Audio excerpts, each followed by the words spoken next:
Hey y'all, so we're going to be back in Esther. We're going to be in chapter 7 today. So first I wanted to do kind of a summary of chapter 1 through 6. So I'll leave in the timestamp, I'll leave where you can just go ahead and go forward to chapter 7 if you want. In the meantime, I'm going to go ahead and do just a quick summary of the previous chapters. So in chapter 1, you have Xerxes, and he rules over this huge, vast kingdom. It's 127 provinces that he's ruling over. To celebrate, he holds this huge banquet for all his officials and his noblemen. Military leaders and princes from throughout the land attend this banquet. For 180 days leading up to the banquet, Xerxes, or Ahasuerus, however you want to say it, he celebrates himself by showing off all the wealth that he has. At the end of the 180 days, he holds a week-long banquet. The event was very extravagant, one with the best wines being served in gold chalices. The king even ordered his servants to offer the guests of the banquet as much as they could drink, without putting restrictions on them. Because usually you could only drink when the king drank. You couldn't just drink as much as you wanted. Well, he releases that stipulation and allows them to drink at their own liberty. Queen Vashti decides to have her own banquet for the women of the region. Xerxes orders his eunuchs to bring her to his banquet to show her off to his guests. She refuses the request, and she would not come. This was something that did not please Xerxes. She's embarrassing him in front of all of these men. His friends told him, this is a very disastrous scenario. They said, as word spreads, the king is going to lose the respect of the people. And not only that, women throughout the land, because of this, might find leeway to become disrespectful to their husbands based on how the queen acted. Out of anger, the king eventually issues an edict that removes Queen Vashti from her throne. She was barred from ever being in the presence of the king again. He decreed that every man would be the ruler of his own house, and women were to follow the directions of their husband. So that sums up chapter 1. Chapter 2, Mordecai. Mordecai was an exiled Jew from Jerusalem who had been brought to Susa as a captive of Nebuchadnezzar. And with him was his cousin, Hadassah. She's also known as Esther. She was exceptionally beautiful. She was an orphan and was among the women who were taken to the king's palace. Well, Esther, she pleases the king. She actually becomes his favorite. So he moves her into a secluded place in the kingdom and offers 7 maids for her beauty treatment. She keeps quiet about her origins, as Mordecai had taught her. She would receive all-day treatments for 12 months. 6 months for treatment with myrrh, and the remaining 6 months with scents and ointments. The time came for a final selection, and not only did the king's eunuch recommend Esther, but the people were delighted by her splendor. The king was attracted to his new queen, and he cherished her more than any other woman. Furthermore, he gave her a royal crown and announced a celebration throughout the provinces, in addition to gifts from the royal reserve. During the initial lineup of virgins, Mordecai had overheard 2 royal officers, Bigthana and Teresh, plotting to assassinate the king. So when Esther became queen, Mordecai tells this secret to her, and she gives the information to the king and acknowledges that it was Mordecai that told her this. The king ordered an investigation on the report and finds it to be true.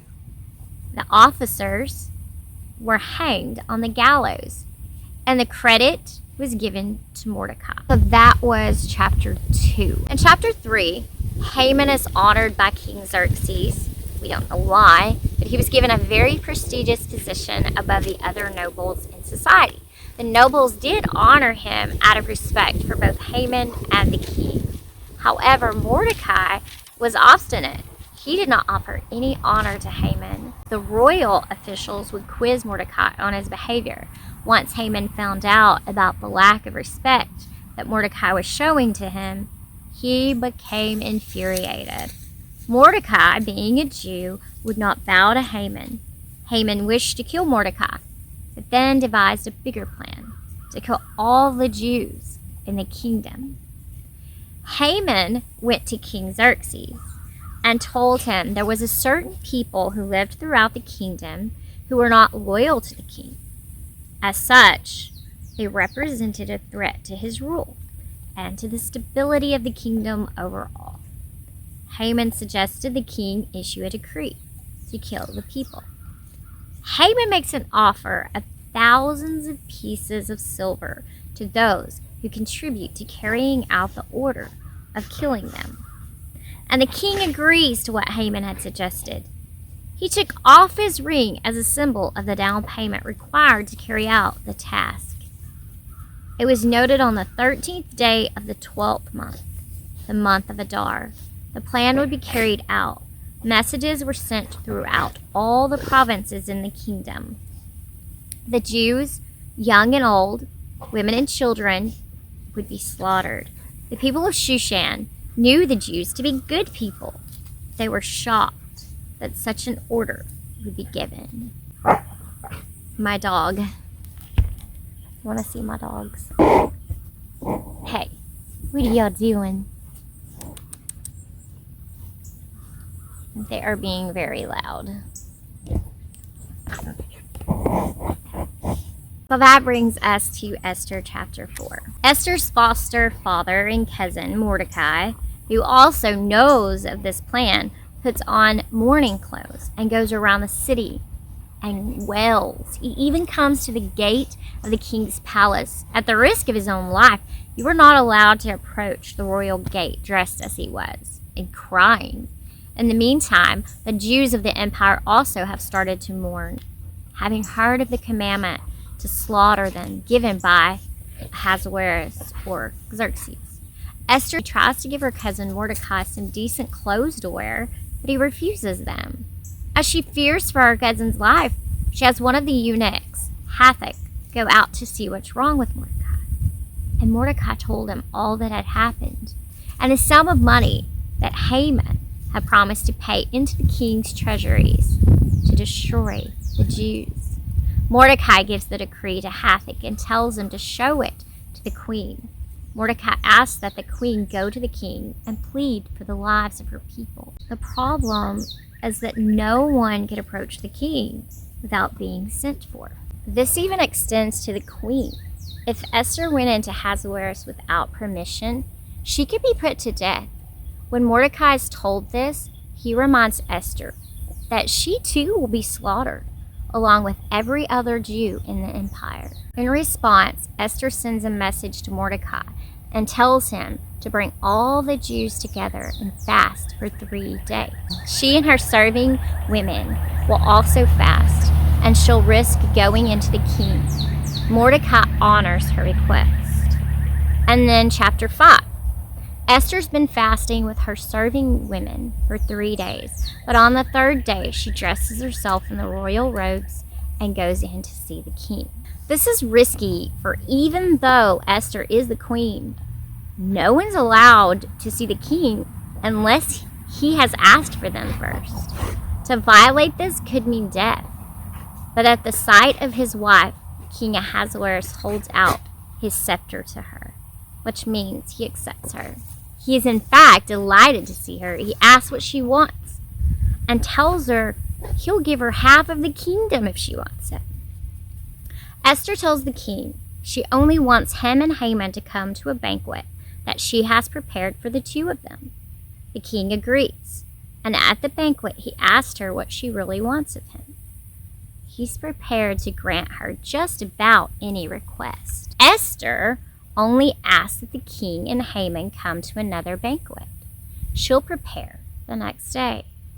Haman is apparently relieved at this, and at the end of the banquet, he returns home to his wife and friends, though he's disgusted to see Mordecai at the gate of the king. Mordecai refuses to bow to him, because as a Jew, Mordecai will not bow to anyone but his God. Once home, Haman tells his household that both the king and queen have favored him above all the other servants. So he's happy about that, but he's still so angry to see Mordecai at the king's gate.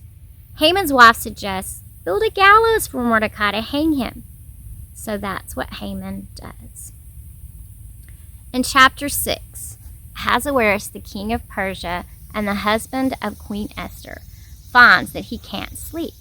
Believing that being read to will help him sleep, he has a book of chronicles brought in and read to him by a servant. One of the bits of information in the chronicles is that Mordecai has discovered 2 of the king's doorkeepers are seeking to kill him. The king asks, what reward did Mordecai receive for making this known? And Ahasuerus' servants tell him, Mordecai received no reward at all. Just then the king's prime minister, Haman, enters the outer court of the palace because he wanted to speak with the king. Haman is preparing to hang Mordecai, who refused to show him respect by bowing to him. The king asks for Haman, and when Haman arrives, Xerxes asks him how he could honor the man who has pleased him and saved his life. Haman believes the king is speaking about him and not Mordecai. He suggests the king honor this man greatly by dressing him in beautiful robes and having him ride on a horse through the city streets. To Haman's disgust, Ahasuerus orders that this be done to Mordecai. Still, Haman obeys and dresses Mordecai in magnificent robes and leads him on horseback through the streets. Appalled, Haman returns to his wife, who predicts that Haman will eventually be humbled before Mordecai. Their conversations interrupted when one of the king's servants arrives to take Haman to a banquet that the queen has prepared for him and the king. So that brings us to Esther chapter 7. Okay, so I'm going to go ahead and read Esther chapter 7 first. All right. The king and Haman came to feast with Esther the queen. Once again, on the second day, while drinking wine, the king asked Esther, Queen Esther, whatever you ask will be given to you. Whatever you seek, even to half the kingdom will be done. Queen Esther answered, If I have obtained your approval, my king, and if the king is pleased, spare my life, this is my request, and spare my people, this is my desire. For my people and I have been sold out to destruction, death, and extermination. If we had merely been sold as male and female slaves, I would have kept silent. Indeed, the trouble wouldn't be worth burdening the king. King Ahasuerus spoke up and asked Queen Esther, Who is this? And where is the one who would devise such a scheme? Esther answered, The adversary and enemy is this evil Haman. Haman stood terrified before the king and queen. Angered by this, the king arose from where they were drinking wine and went to the palace garden. Haman remained to beg Queen Esther for his life because he realized the king was planning something terrible for him. Just as the king returned from the palace garden to the house of wine drinking, Haman was falling on the couch where Esther was reclining. The king exclaimed, "Would he actually violate the queen while I am in the palace?" As soon as the statement left the king's mouth, Haman's face was covered. Harbona, one of the royal eunuchs, said, "There is a gallows 70 feet tall at Haman's house. He made it for Mordecai, who gave the report that saved the king." The king commanded, "Hang him on it." They hanged Haman on the gallows he had prepared for Mordecai, and then the king's anger subsided. So in verse 1 through 4, we see the king and Haman coming to this feast. And the king once again tells the queen, whatever you want, up to half the kingdom. He's willing to give Esther whatever it is that she wants. And she's been so wise in not just filling out what she's after, what she wants. She's been very wise, and God's used that in his timing because the king couldn't sleep. So he orders this book to be read. And then he reads this book and has it read to him and realizes that they never did anything for Mordecai. And so now Mordecai's name is in his mind. And then all of this happens. The timing is just so divine. So even though God's name isn't mentioned, we definitely see him. We see divine intervention in all of this. Esther, eventually, she says, "Let my life be given to me at my petition, and my people at my request." Even when Esther finally makes her request, she still shows great tact. She didn't just immediately identify herself as a Jew. She shows wisdom in how she presents this request. She appeals on a personal basis, knowing she'd never done anything but please the king. In verse 5, the king asks her, what are you talking about? Who has, who wants to hurt you? It's who would dare to do this? He takes that as a personal affront. He perhaps should have known it was actually himself who authorized this plan. He was the one who gave the authorization to Haman to carry this out. But he didn't know what he was doing. He did it in ignorance. So at this point, you wonder, what is Haman thinking? Do you think Haman is catching on to this? He's not dumb. So I'm just wondering if he's kind of panicked at this point, if he's hoping maybe she's talking about someone else, some other people beside the Jews. But I'm thinking he's probably catching on about now. In verse 6, the mystery is solved, and there's no more question in Haman's mind. Esther's calling him out. Esther's like, he's right there. The enemy, it's this evil, wicked Haman. And now Haman is terrified before the king and queen. He knows he's gonna die now. Ahasuerus is thinking Haman's this faithful servant, and now he sees that he's not. He's more interested in himself than he is of ever doing anything good for the king. Haman never imagined that Esther was a Jew, and now he stands before the king, accused of plotting the murder of the king's wife. The wisdom of Esther's strange request to invite Haman to these banquets. Wow. it just increased the impact on the king and on Haman. So verse 7 through 8, we see the king. He's very angry. So he walks out to the palace garden to take a breath, as you know, that's a wise thing to do when you're angry. So he leaves to kind of, I guess, get his breath, figure out what he's going to do. To be deceived by someone you trust is very painful. And that's hitting the king. It's like, he thought of me as a fool to get me to sign this decree. I trusted him, and he was deceiving me to get me to sign this decree.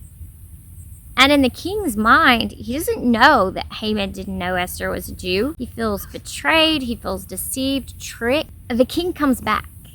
And what does he see? He sees Haman. Now, what is Haman doing?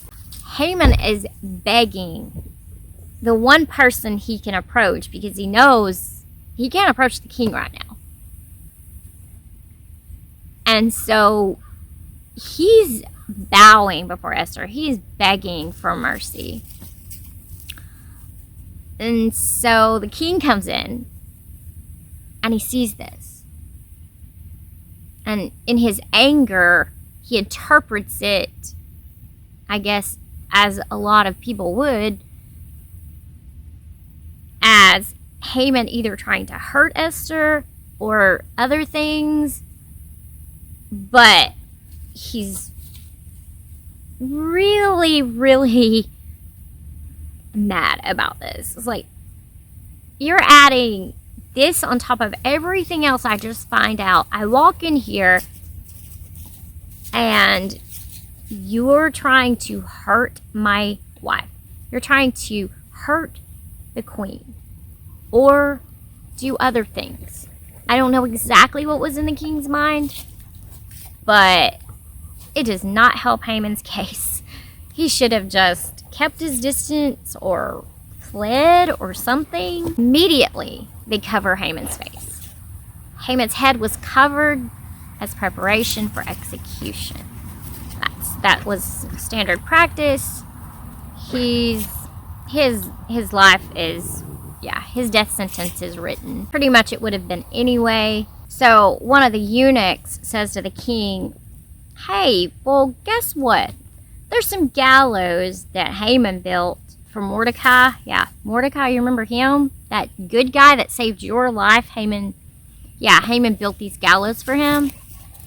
And the king is like, okay, well, you know what? We're just going to use that to hang Haman on. So they hanged Haman on the gallows, the very gallows that he had made for Mordecai.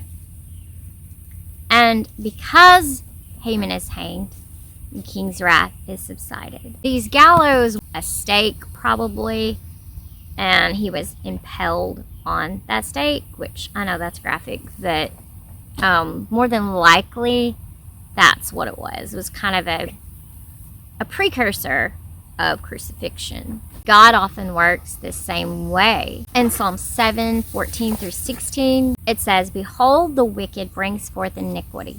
Yes, he conceives trouble and brings forth falsehood. He made a pit and dug it out, and has fallen into the ditch which he made.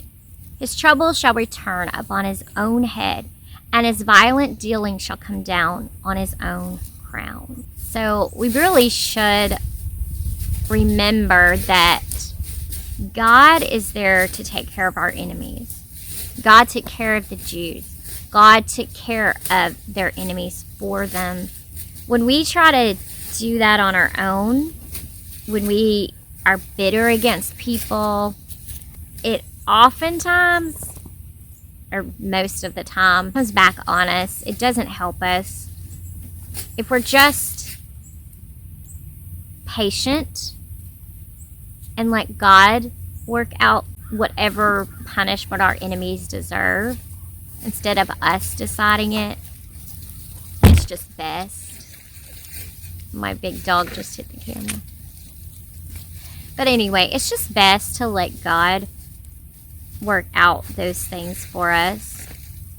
I mean, the greatest example of all time was when Satan thought he had won by getting the crowd to crucify Jesus. The cross turned out to be the instrument of Satan's defeat. No, he wasn't hung on a cross, but the cross was definitely used to beat sin and to beat Satan. The resurrection, most importantly, was. We see that Haman was hanged on the gallows, and what happened to the king's wrath? It subsided. The death of a substitute satisfied the wrath of the king. In the case of Mordecai and Haman, it was the guilty dying in place of the innocent. But when it comes to Jesus, it was the innocent dying in place of all of us, the guilty. So, that was chapter 7. And I will try to do chapter 8 in a more timely manner. I hope that you enjoy this study, and thank you for listening. And if you wouldn't mind, just give me a like and subscribe. So I hope y'all have a good rest of the day, and I hope it's cool where you are. I'm so thankful right now for this cool. It's like 80 something, which is so nice. It's been upwards of 100 in the hundreds here lately, and so this is a nice break. Yesterday and the day before was in the hundreds, and so there's like a front coming through. It's supposed to rain and possibly storm tomorrow, which is Thursday, July 18th. So it is supposed to do that. I don't know if it will, but I'm just going to appreciate the fact that it's cool right now. And I will see y'all in the next video. Bye.